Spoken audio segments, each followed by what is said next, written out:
Welcome to the Phone Transformer channel. Today, we'll walk you through the process of how to change notification sound on Gmail in Android device, step by step.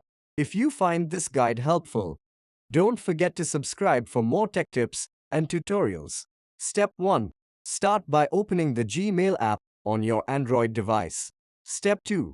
Next, tap the hamburger menu icon, which looks like three horizontal lines located at the top left corner of the Gmail app. Step 3. Scroll down the menu and select Settings from the list.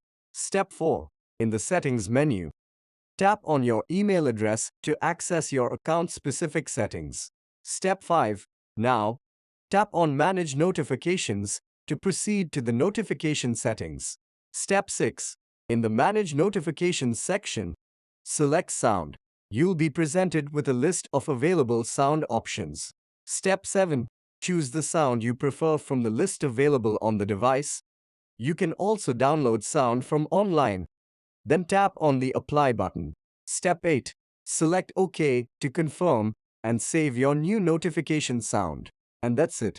Be sure to like and subscribe for more useful guides and updates. Thanks for watching and stay tuned.